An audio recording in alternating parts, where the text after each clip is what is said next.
मेरा नाम राज है।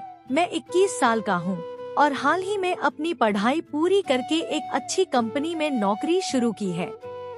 नई नौकरी से जिंदगी में बहुत बदलाव आया है, लेकिन काम का दबाव भी बढ़ा है। दिन भर ऑफिस में व्यस्त रहता हूँ और रात को थक कर घर लौटता हूँ। एक दिन ऑफिस में देर तक काम करने के बाद मैं रात के समय अपने कमरे की ओर लौट रहा था। सड़कों पर थोड़ी हलचल थी, लेकिन ज्यादातर लोग घर जा चुके थे। मैं अपने विचारों में खोया हुआ था। तभी मेरी नजर एक लड़की पर पड़ी जो सड़क के किनारे खड़ी थी। वह काफी उलझन में दिख रही थी। उसकी दिखावट से वह विदेशी लग रही थी। सुनहरे बाल, नीली आंखें और सफेद त्वचा। मैंने अंदाजा लगाया कि वह शायद किसी दूसरी देश से आई है। मैं थोड़ा झिझका, लेकिन फिर सोचा कि उसकी मदद करनी चाहिए। मैं उसके पास गया और अंग्रेजी में पूछा, क्या आपको कोई मदद चाहिए? उसने सिर हिलाया और टूटे फूटे अंग्रेजी में जवाब दिया, मैं रास्ता भूल गई हूँ। मेरा नाम नताशा है और मैं रूस से आई हूँ। उसकी आवाज में घबराहट थी। उसने बताया कि वह अपने होटल का रास्ता भूल गई थी।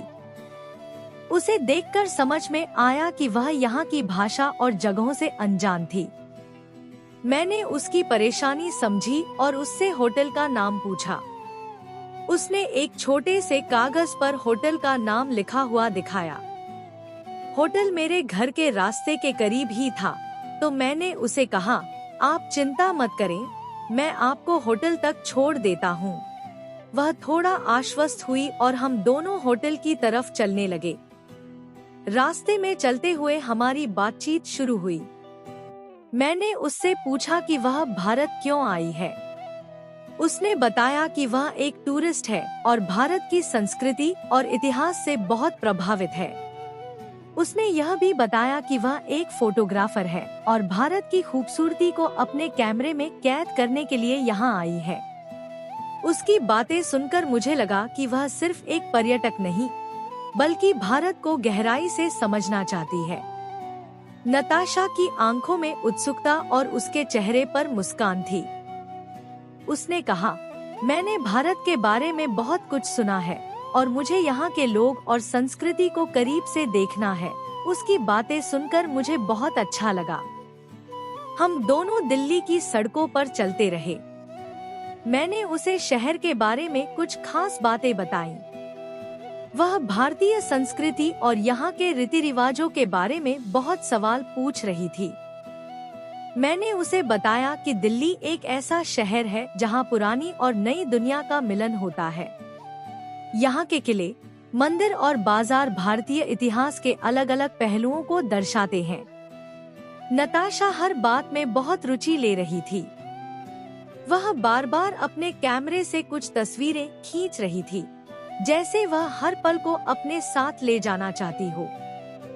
रास्ते में उसने कुछ स्थानीय खाने की दुकानों पर भी रुचि दिखाई, लेकिन देर रात होने की वजह से मैंने उसे अगले दिन में ट्राई करने का सुझाव दिया।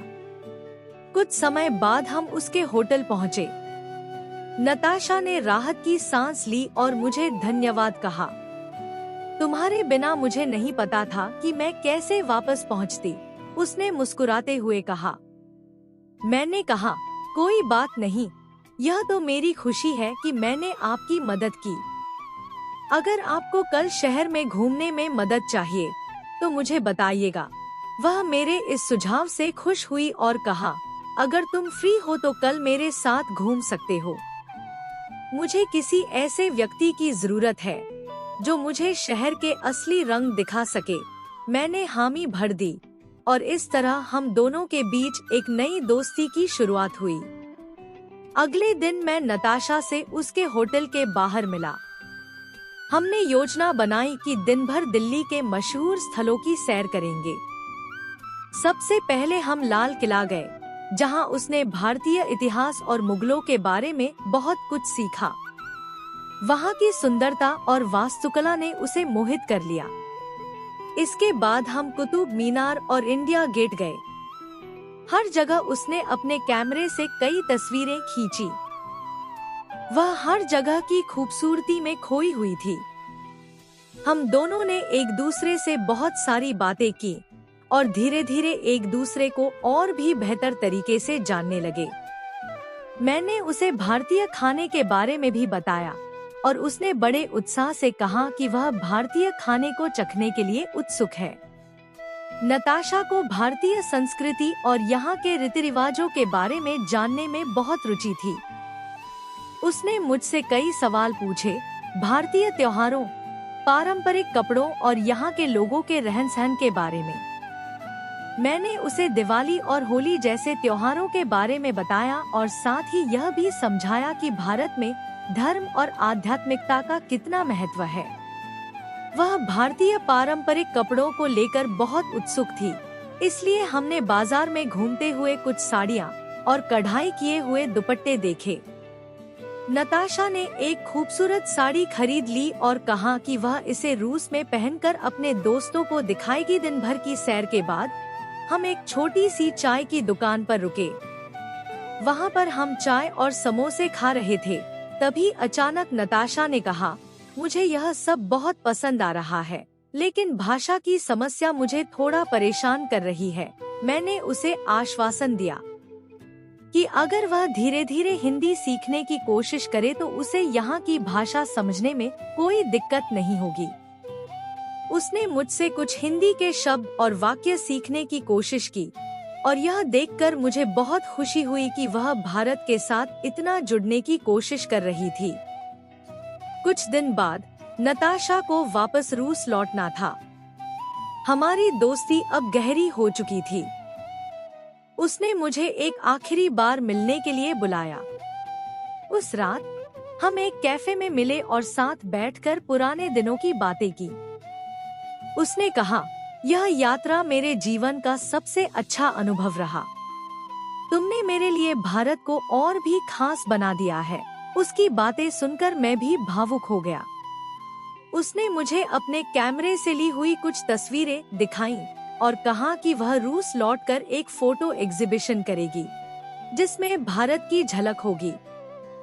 उसने मुझे रूस आने का न्योता भी दिया। नताशा के जाने के बाद भी उसकी यादें मेरे दिल में बसी रहीं। उसकी मुलाकात ने मुझे यह सिखाया कि कैसे दो अलग अलग देशों और संस्कृतियों के लोग एक दूसरे से बहुत कुछ सीख सकते हैं। हम दोनों ने एक दूसरे की संस्कृतियों को समझा और एक खास संबंध बनाया।